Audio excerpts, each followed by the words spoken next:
Eu quero, nessa noite, pregar novamente no texto que eu preguei domingo passado. Domingo passado eu preguei no texto de João, capítulo 8, e eu vou repetir esse texto hoje. Goste você ou não, eu vou repetir o texto, vou repetir alguns versículos, e eu pretendo abordar alguns assuntos pertinentes aqui para as nossas vidas, neste domingo, que pelo menos o coração deve estar aquecido na presença do Senhor, amém? Pelo menos o coração deve estar aquecido na presença do Senhor, porque o resto não se... só Jesus. Capítulo 8, versículo 7, nós leremos, que diz assim, capítulo 8, versículo 7. Como insistissem na pergunta, Jesus se levantou e lhes disse: aquele que dentre vós estiver sem pecado, seja o primeiro que lhe atire pedra. E tornando a inclinar-se, continuou a escrever no chão. Mas, ouvindo eles esta resposta, e acusados pela própria consciência, foram se retirando um por um, a começar pelos mais velhos até os últimos, ficando só Jesus e a mulher no meio onde estavam. E erguendo-se Jesus, e não vendo a ninguém, mais além da mulher, perguntou-lhe: mulher, onde estão aqueles teus acusadores? Ninguém te condenou? Respondeu ela: ninguém, Senhor. Então lhe disse Jesus: nem tampouco eu te condeno. Vai e não peques mais. Pai, em nome de Jesus eu oro, te agradecendo por essa leitura, te agradecendo pela oportunidade de ler a tua palavra. E eu quero te pedir, Senhor, nessa noite, que o Senhor fale conosco, que o Senhor fale com a sua igreja, que o Senhor fale com o seu povo. Pai, em nome de Jesus, que a tua palavra comunique verdades aos nossos corações, que mexam, Senhor, com nossa maneira de pensar e de agir em relação a algumas questões da vida, Senhor. Pai, no nome de Jesus que eu te agradeço. Pai, abençoe a todas as famílias que aqui estão. Eu peço a Ti que o Senhor continue sustentando aqueles que nós estamos apresentando sistematicamente em oração, Pai. Ó Deus, como a filha da Lola, Senhor, ó Deus, irmão Hermelindo, Pai, a Fabiana e tantos outros, Senhor, que carecem do seu favor, que carecem da sua bondade, que precisam da sua ajuda, Senhor. Pai, nós oramos, rogamos paz e bem sobre todos os nossos irmãos, em nome de Jesus. Amém. Pregar novamente essa mensagem não significa necessariamente falta de repertório, mas quer dizer que eu quero nessa noite pensar um pouco mais sobre esse texto, que é um texto tão relevante, tão importante para a nossa leitura, e me parece que é um texto que, assim, se eu posso dizer, um texto construído narrativamente para se encaixar perfeitamente com o capítulo 8, 7 e 9 do Evangelho de João. E quando a gente fala de construções narrativas, eu me refiro literalmente a um texto que foi organizado para ser encaixado aqui nesse contexto. Alguns pesquisadores entendem e chegam à conclusão, e quando você vai ler um comentário bíblico, por exemplo, os comentaristas no Evangelho de João, eles pulam os versos de número 1 ao versículo de número 11, e eles passam a comentar apenas a partir do versículo 12, porque eles entendem que esse texto está num lugar que não deveria estar. Eles entendem que esse texto, ele ocupa uma posição que não é dele. Grande parte dos comentaristas, não vou dizer que na sua totalidade, mas uma parte grande, quando comenta, principalmente os comentaristas mais comerciais da Bíblia, né? Eles comentam esse texto dizendo que é um texto que deve ser colocado lá no Evangelho de Lucas. Lucas é um dos, ou deveria, na concepção desses, ser o autor desses versículos do capítulo 1, versículo 1 ao versículo 11 do capítulo 8. Entretanto, eu não estou aqui para dizer se é ou se não é, mas ele está na Bíblia, e me parece que é um texto perfeito. Perfeito porque ele não acompanha uma ordem cronológica. Ele acompanha uma organização narrativa. Ele não acompanha uma ordem de fatos. Ele acompanha uma ordem de ideias. Porque ele tem uma proposta muito esclarecedora em relação a algumas dificuldades que o Evangelho de João vai descrever, e que esse contexto e o que está por detrás dos versículos 1 ao 11 reflete para a nossa compreensão aqui nessa noite. Nesse texto a gente pode enxergar um sistema. O texto faz parte, como eu disse, de uma trama que tinha por objetivo buscar o aprisionamento de Jesus, a prisão de Jesus. A proposta era levar Jesus a dar uma resposta que pudesse servir de prova para prendê-lo ao ponto de ser julgado e condenado por essa resposta. O sistema que está por detrás desse episódio é um sistema perverso, é um sistema maligno, é um tipo de sistema que visa apenas os seus interesses, onde os fortes estão tramando contra os mais fracos. Me parece que assim como Jesus e os seus discípulos viviam em um contexto cujo sistema era corrupto, nós vivemos também em um contexto da vida em que o sistema que está ao nosso redor e que nós estamos inseridos é um sistema corrupto. A gente experimenta diretamente da tragédia proporcionada pela corrupção do nosso sistema. Vai me dizer que alguém aqui está feliz com o tipo de vida que se tem, de modo geral, aqui no nosso país, no nosso Brasil? Vai dizer que alguém aqui não encontra ou não enxerga corrupção em todos os meios, em todas as áreas, aonde quer que você esteja? Não vamos nem falar de política. Não vamos nem falar de política porque parece-me que é chover no molhado. Não vamos nem entrar nesse aspecto porque já começa a dar raiva. Já começamos a pensar quem tem mais e quem tem menos. E obviamente nós somos esses do lado de cá que temos menos. E aqueles que estão do lado de lá, talvez estão nesse momento num lugar bem quentinho, confortável, desfrutando do meu e do seu dinheiro. Não é assim? Bom, esse é o sistema que nós estamos inseridos. E se a gente for ampliar de uma maneira e descer um pouco mais a nossa reflexão, a gente poderia dizer também que o sistema religioso, e eu não posso aqui ser leviano, dizer que todo o sistema religioso é um sistema corrupto, porque nós temos religiosidades e religiões que vivem práticas relevantes para a sociedade, de maneira que as suas ações, as suas atividades alcançam pessoas com muita verdade. Eu não posso ser leviano aqui. Eu não posso ser hipócrita e dizer que não tem gente séria no meio religioso.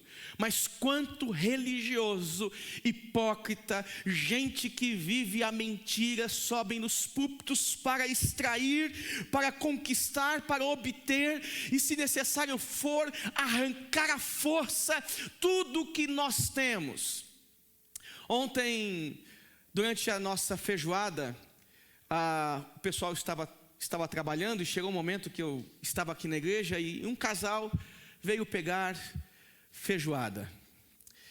E esse casal me procurou, que por sinal, feijoada, parênteses aí, feijoada sensacional, viu? Almocei feijoada, eu jantei feijoada, que feijoada, almoçamos feijoada hoje, e se tiver feijoada à noite, eu vou comer feijoada. E assim vai ser a semana da feijuca, né? Quando acabar as carnes, a gente mistura mais coisa lá, porque o negócio tá bom. E esse casal conversando comigo, que não é da nossa comunidade, eles entraram aqui e disseram: nossa, eu fui dessa igreja há tantos anos atrás, eu me converti aqui, eu participei da construção de muita coisa que está aqui dentro, mas eu fui roubado. Aí eu falei: ai meu Deus, não foi por mim não. Não foi por mim não. E aí a conversa foi indo, e ele foi testemunhando de maneira negativa tudo que ele experimentou por gente tão perto de nós, gente que já passou por essas 4 paredes aqui, gente que já ocupou a liderança dessa igreja e gente que é machucada até o dia de hoje, gente que não consegue andar, não consegue dar o próximo passo, porque ainda está presa a um passado regado por ódio, regado por raiva, regado por sentimento de justiça própria, que se eu pudesse, eu faria alguma coisa. E as palavras desse homem foi: pastor, eu só não fiz nada, porque a minha esposa, a minha sogra, a minha família não deixou que eu fizesse alguma coisa. Então, os sistemas que a gente vive são sistemas difíceis, sistemas corruptos, sistemas complicados, sistemas perversos. E o texto que nós lemos, ele está inserido nesse sistema. Eu falei sobre o sistema político, sobre o sistema religioso, e nós somos marcados por um sistema chamado o sistema do mercado e o sistema do consumo. O sistema do mercado e o sistema do consumo, ele dita as nossas necessidades em todos os aspectos. O sistema de consumo dita as nossas necessidades alimentares. É só lançar alguma coisa nova na televisão, referente a algum alimento, o que está lá na sua casa logo logo? Esse alimento. Roupa, é uma moda nova que é lançada, o que está dentro da sua casa? A roupa. Corte de cabelo, isso aqui, gente, é sistema. Feliz desse corte, chego lá num cabeleireiro que a gente participa, que alguns irmãos cortam lá, eu me sento e faz aí alguma coisa, ele vai lá e faz isso. Mas o que é isso? É fruto de um grupo de gente que deu certo, que todo mundo curtiu o corte lá, degradezinho, baixinho, vai levantando, e aí joga para um lado e passa o creme, joga para o outro, tal. E o que é isso, gente? Amém, Jennifer? O que é isso? É um sistema, é um sistema de consumo, que dita as nossas regras, que dita as nossas direções. Está lá a Renata e o Diego vendendo consumo, a partir de um sistema. Gente, nós estamos inseridos nesse contexto, e o sistema de Jesus é um sistema que está sob o domínio dos romanos. Então essa história, ela acontece a partir desse difícil modo de viver. Então o que deve ficar claro para nós aqui nessa noite, é que o texto está apresentando uma mulher que está sendo, como eu disse, levada à força até a presença do Cristo de madrugada. O verso de número 2 vai dizer que era de madrugada. O texto está se referindo que ainda era noite. Era de madrugada. Que bom momento para pegar uma mulher e levar até o templo de madrugada. Enfim, o versículo 3 vai dizer assim, então nesse texto: os escribas e os fariseus trouxeram à sua presença uma mulher surpreendida em adultério, fazendo ficar em pé no meio de todos. A pergunta que eu quero fazer hoje, nessa noite, diferente do domingo passado, é a seguinte pergunta: a mulher está sendo apresentada como adúltera. Eu tenho certeza que você está se perguntando: ué, cadê o homem? Só a mulher adulterou?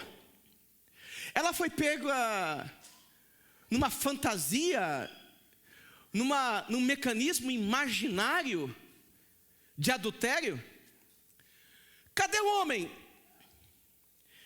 Cadê o homem que estava com essa mulher? Cadê o homem desse texto?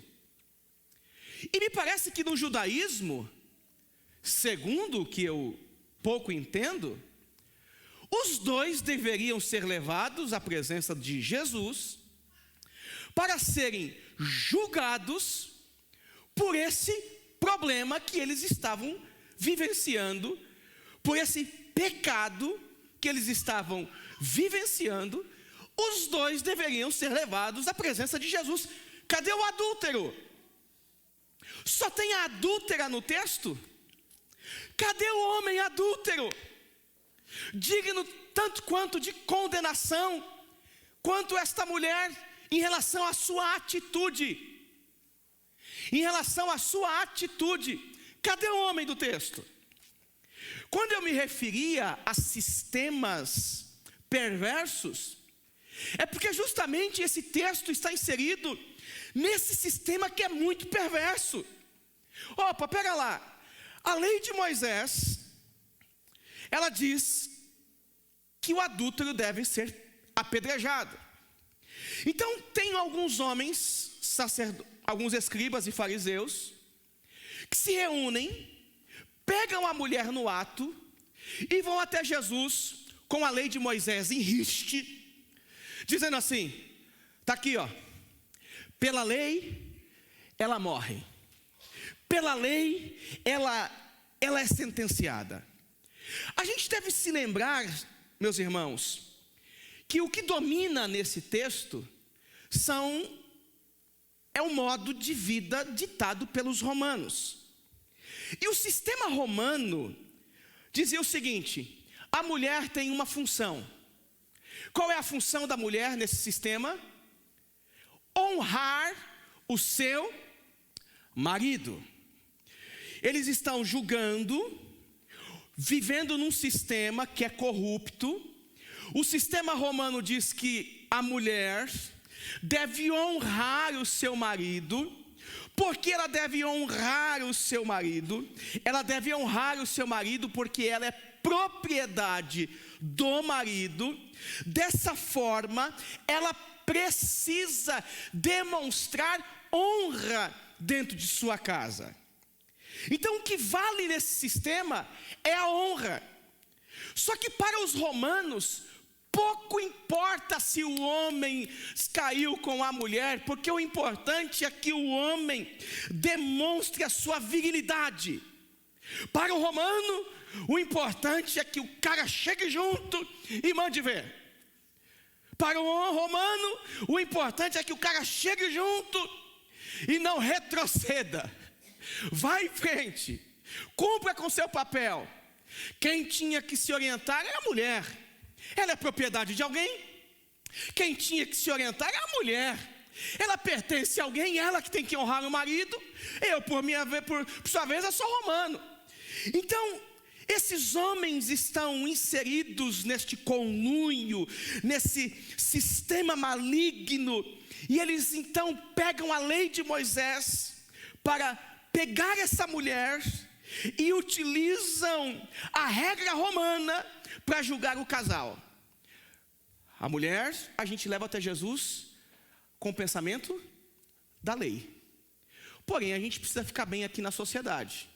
Esse homem, a gente precisa olhar para ele como se olham os romanos. Então, vamos fazer o seguinte, vamos deixar ele quietinho lá, a gente leva ela até Jesus, ela foi pega em adultério, a gente não precisa aqui iniciar nenhum processo judicial, já está sentenciado, acabou, está tudo certo, resolvido com os romanos e resolvido com os judeus. A gente atende o sistema romano e a gente atende a nossa consciência religiosa que diz que tem que matar o adúltero. Mas como o homem tem os seus privilégios lá, ele é varonil, então deixe como está e vamos levar só a mulher para que a gente consiga os nossos objetivos. E aí, diante desse fato, Jesus ele pega e nivela, como eu disse domingo passado, a todos esses religiosos. No versículo 7 ele diz assim: aquele dentre vós que estiver sem pecado, seja o primeiro que atire pedra. Quem entre vós aqui não tiver problema algum, não tiver pecado algum, que lance a primeira pedra. E a expectativa desses homens é que Jesus desse alguma resposta, porque todos eles estão inseridos em uma estrutura de verdadeiro engano. E aí Jesus diz para eles: olha, quem não tem pecado, quem não tem crime, quem não comete injustiça, que atire a primeira pedra. E aí o texto no verso 9 vai dizer então: mas ouvindo eles estas palavras, como eu disse domingo passado, e acusados pela própria consciência, foram se retirando um por um, a começar pelos mais velhos até os últimos, ficando só Jesus e a mulher no meio onde estava. Gente, era impossível que esses homens não vivessem em conflito com suas consciências, desde os mais velhos aos mais novos que ali estavam. Era impossível que esses homens não sofressem dor de consciência. E cá para nós, não existe nada mais acusador do que a nossa própria consciência, não é verdade? Não existe nada mais atormentador do que a nossa própria consciência. Quando a gente faz alguma coisa errada dentro de casa, meus irmãos, cá para nós, aquilo nos corrói. Quando eu faço algo que eu tenho que contar para a Priscila, eu digo assim: Pri, eu fiz uma besteirinha. Não é assim que eu ligo? Eu fiz uma besteirinha, Pri.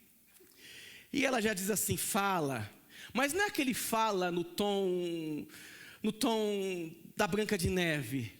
É o fala no tom do Thanos. Está quase estalando o dedo para me pulverizar. É aquele fala que acaba comigo. E eu falo. Vai dizer aqui que só eu, homem, sofro, marido, varonil em casa, sofro com esse problema. Ou vocês todos homens aqui, só porque você é grandão, Anderson, você vai dizer que você não sofre com isso. Lá quem manda é você. Né? Tá. A consciência é um negócio que atormenta a gente. Quando a gente gasta um pouquinho além da conta e a nossa mulher não sabe, a gente fica meio atormentado. Os músicos aí com instrumentos, não é verdade? Ela diz: pô, amém, Roberto? Amém, irmão William? Glória a Deus. O pessoal compra, né, irmão Anderson? Compra, e aí depois de um mês, o instrumento fica na casa do amigo, e acho que Deus está revelando. O instrumento fica na casa do amigo, e ele vai lá testar toda semana, se tornou o melhor amigo daquele mês. Até que um dia, esse indivíduo cria coragem, estufa o peito e diz: hoje eu vou contar. Dor de consciência é um negócio complicado, gente. E nessas coisas bobas que a gente vive, escorregando dentro de casa, já nos traz uma certa apreensão. O que se dirá as coisas mais sérias da vida? O que dirá as coisas mais complexas, as coisas mais complicadas na vida? E o que esses homens tinham, e não faltava para eles, era dor de consciência. Porque Jesus olha para eles e diz assim: ó, quem não tem pecado, que atire pedra. Os mais velhos, aos mais novos, todos começaram a sair. E aí o texto, como a gente já mencionou em outro momento, o texto vai nos direcionar para algo muito bonito. Porque se os parâmetros do julgamento destes homens passa a ser a consciência de cada um, a resposta frente a esta pergunta não poderia ser outra que não seja: ninguém está aqui para te condenar. O verso 11 está dizendo isso. Erguendo-se Jesus, e não vendo a ninguém mais, além da mulher, perguntou-lhe: mulher, onde estão os teus acusadores? Ninguém te condenou? E aí a gente chega ao verso 11 que eu falei aqui muito superficialmente semana passada. Ela respondeu ao Senhor: ninguém, Senhor. Verso 11. Então lhe disse Jesus: nem eu tampouco te condeno. Vai e não peques mais. Como essa expressão é fascinante, gente. Porque esse versículo 11, ele nos dá a possibilidade de abrir a compreensão para uma série de questões relacionadas a Jesus e a forma com que ele trata os pecadores, os mais fracos, os oprimidos, que destoa da religião dos fariseus e dos escribas. Porque quando Jesus diz aqui: nem tampouco eu te condeno, ele está dizendo, na verdade, o seguinte: eu a ninguém condeno. As expressões gregas desse texto, ela nos direciona para esta compreensão: eu a ninguém julgo. Eu a ninguém julgo. E aí você vai dizer: Fernando, mas o que isso está nos mostrando? Isso está nos mostrando a missão de Jesus. Isso está nos mostrando a maneira com que o Salvador deve ser encarado em vida. Porque a sua missão, que é a missão de Deus, o seu objetivo, que é cumprir a missão de Deus, revelar o caminho, mostrar o caminho, Ele sendo o próprio caminho, Ele está dizendo: olha, a ninguém eu julgo, a ninguém eu julgo, muito pelo contrário, eu vim salvar, eu vim aproximar os que estavam longe, eu vim trazer para perto aqueles que estavam longe. A ninguém eu julgo. Só que o texto continua dizendo, quando ele olha para essa mulher e diz: a ninguém eu julgo, ele vai dizer para ela assim: vai e não peques mais. Vai e não peques mais. Aí eu fico perguntando para você, eu fico me perguntando nessa noite, se Jesus ele fala com os mais velhos, os homens e os mais jovens, os fariseus e os escribas do texto, e ele diz: aquele que não tem pecado, atire pedra. Eu fico me perguntando se esse vai e não peques mais se refira somente à ideia de vá e não adulteres mais. Vá e não cometa adultério novamente. Porque Jesus, quando olha para os homens, fariseus e religiosos, escribas, ele não está aqui dizendo, olha, quem aqui nunca adulterou, que atire a primeira pedra. Ele não disse isso no texto. Ele disse, olha, quem não tem pecado, que não atire pedra. E agora ele olha para a mulher, utilizando a mesma expressão do texto, e vai dizer, vá e não peques mais. Ou seja, Jesus está olhando para essa mulher e diz, volte e saia do sistema. Saia do sistema que te levou a experimentar o que você estava experimentando. Você estava inserido num sistema corrupto. Você foi tentada por um homem com uma consciência romana, um homem com uma consciência maligna, um homem com uma consciência de apropriação. Você caiu nos encantos e na proposta de alguém talvez poderoso. Você se rendeu, você permitiu se deitar com um outro homem, mas você está inserida num sistema que provoca esse tipo de problema. A proposta aqui é, sai do sistema. Sai desse sistema que você está inserido. Sai desta lógica que você está inserida. Você precisa voltar, mas não voltar a pensar da mesma maneira que você pensava. Sai do sistema. Vá e não voltes para o sistema. Rompa com estes paradigmas que ditam o curso da sua vida. Por isso que eu acredito que esse texto é uma construção narrativa, uma construção literária. Porque o versículo 12, Wagner, vai dizer assim, e aí a gente precisa compreender com muita atenção. O verso 12 que a gente não leu do capítulo 8. O versículo 12 vai dizer assim, de novo, Jesus lhe falava dizendo, eu sou a luz do mundo, quem me segue não andará nas trevas, pelo contrário, terá a luz da vida, terá a luz da vida. Se isso aqui não é uma construção, é o que, meus irmãos? Se a Bíblia não está querendo nos ensinar coisas essenciais, coisas importantes, ela está querendo ensinar o quê?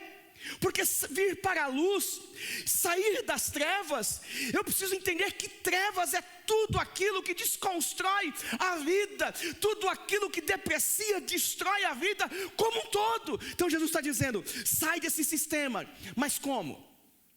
Essa é a pergunta, como você consegue sair desse sistema? Desse sistema que dita o seu gosto, desse sistema que dita os seus interesses, desse sistema que dita os seus valores, desse sistema que dita os horizontes da sua vida, que dita o norte da sua vida. Como é que você sai desse sistema? E aí Jesus está dizendo, a maneira para que isso aconteça, eu sou a luz do mundo, quem me segue,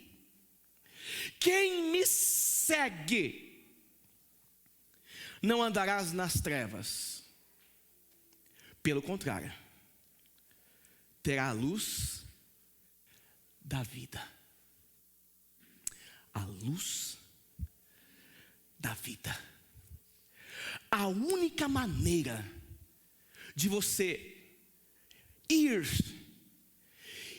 e sair do sistema, não pecar mais, a partir da lógica do sistema, é se você seguir o Cristo que ilumina o seu caminho para você seguir a vida.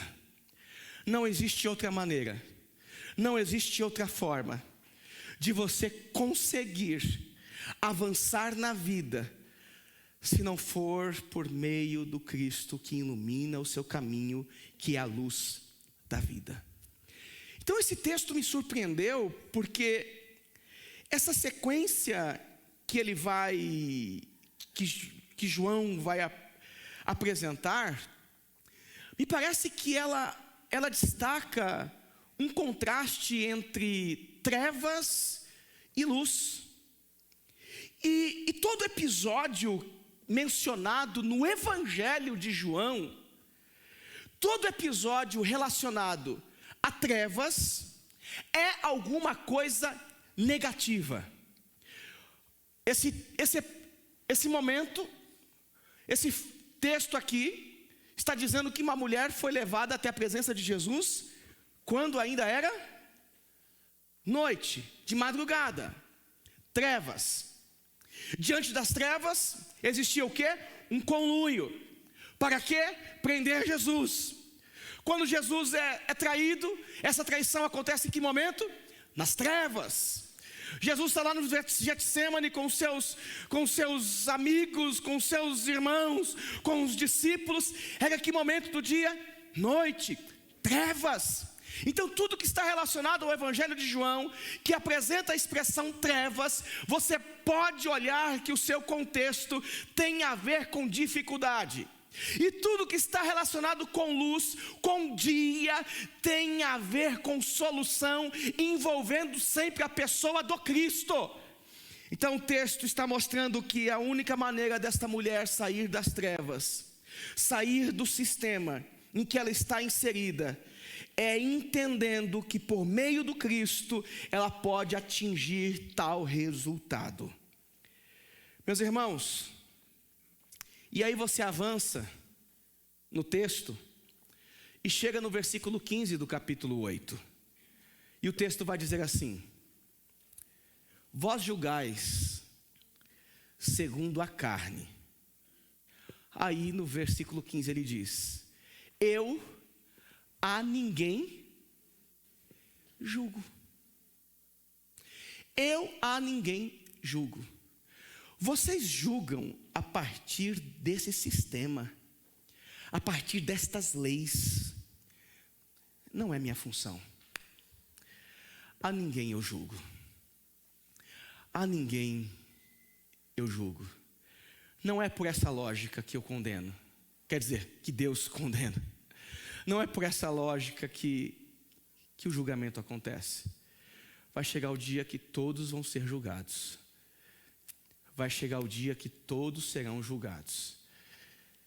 Gostemos ou não dessa história, mas vai chegar um dia que igualmente todos nós vamos ser julgados. E a pergunta que o texto está nos fazendo aqui nessa noite, uma pergunta desafiadora, eu acredito que seja a seguinte pergunta: quem segue a Jesus e decide sair fora de um sistema que vive em prol de um esquema, essa pessoa necessariamente precisa andar na luz. Quem segue a Jesus decide sair fora desse esquema perverso da vida. Irmãos, a gente está em pouquinho aqui hoje, e seria tão bom se a gente pudesse fazer um discipuladão assim. Café tem ali no fundo, tá? E bolacha também tem. Legal? Então tem café e bolacha. E cada um pudesse falar e pudesse responder aqui essa pergunta: quem decidiu seguir a Jesus? Quem decidiu seguir a Jesus?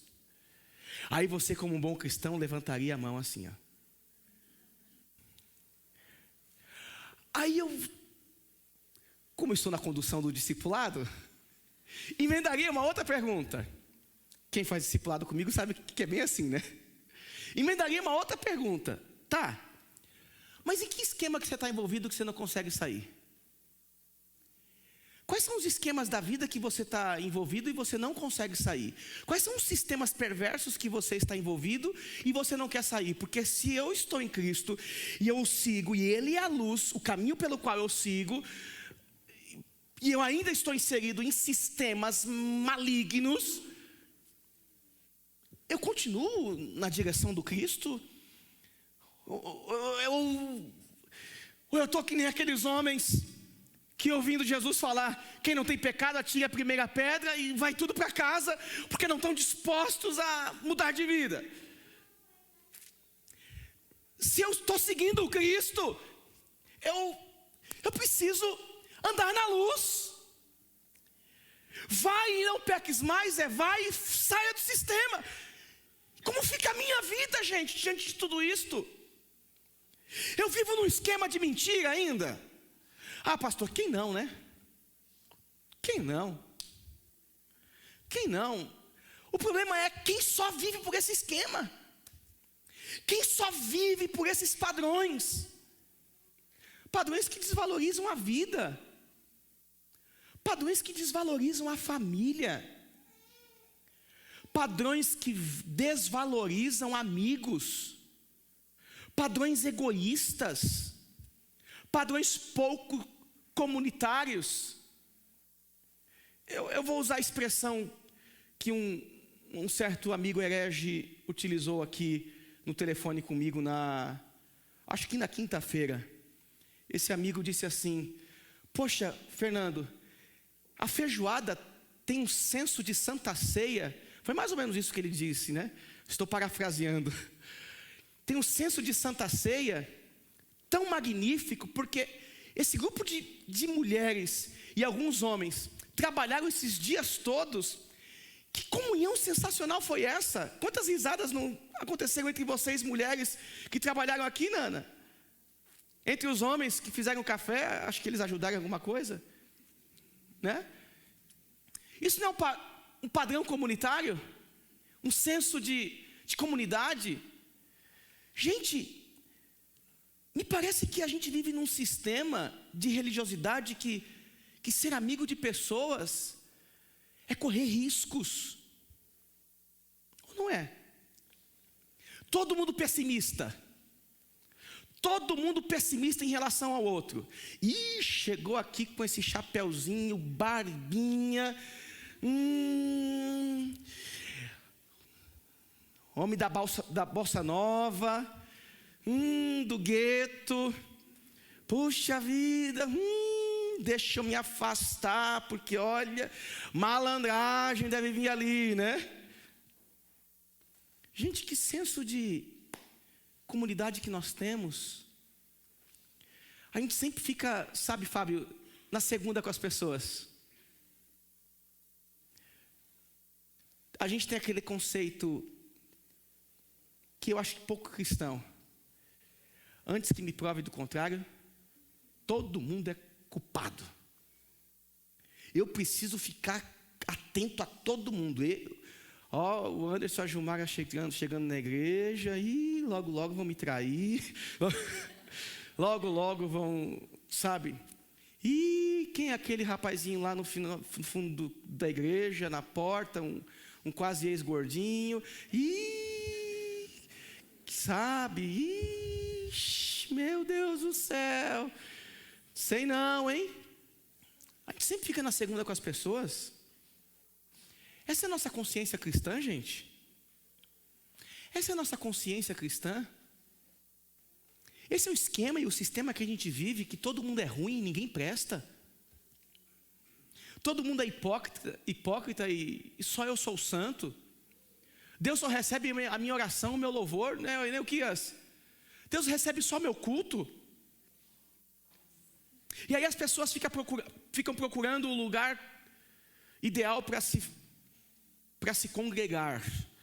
Eu não fui mais naquela igreja lá porque, eu passei pelo Renê lá e ele nem me cumprimentou. Não volto mais, é todo mundo metido.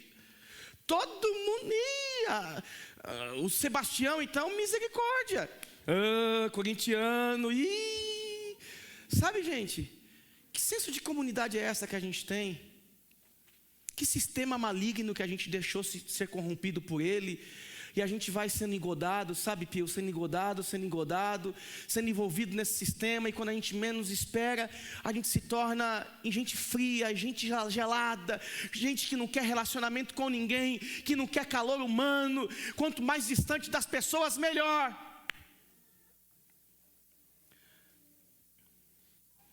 Quanto mais distante das pessoas, melhor. Vai, não peques mais. Vai e saia do sistema.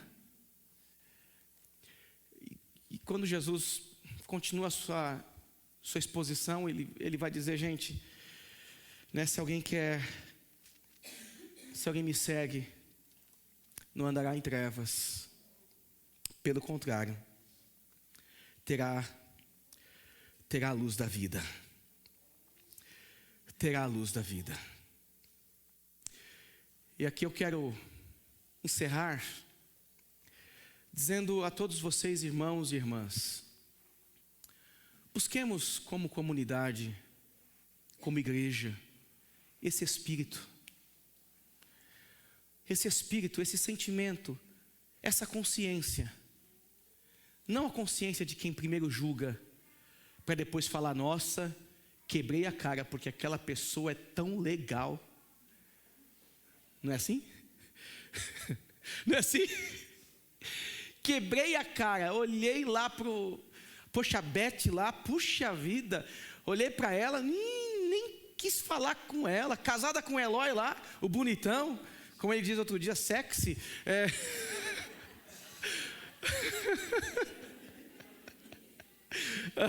Foi ele que disse, hein?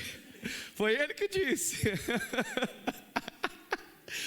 Ah, não quero nem saber de me relacionar com o bonitão ali, não. Que isso? Sabe, gente, nós precisamos viver a igreja na maneira mais simples possível.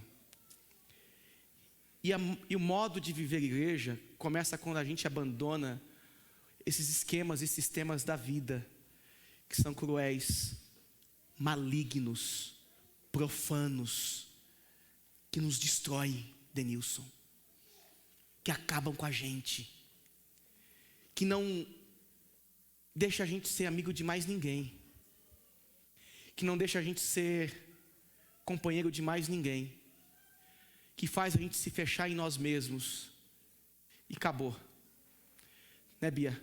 Essa é a vida, a minha vida é essa, acabou. Vá, não peques mais. Mas pastor, como eu consigo fazer isso? Siga o Cristo, venha para a luz. Siga o Cristo, venha para a luz, porque Ele é a única forma e o único meio de te tirar da lógica das trevas. Através dele, nós conseguimos sair da lógica das trevas. Que o Espírito Santo te esclareça nessa noite. E apesar do frio, você permita Ele aquecer o seu coraçãozinho aí, em nome de Jesus.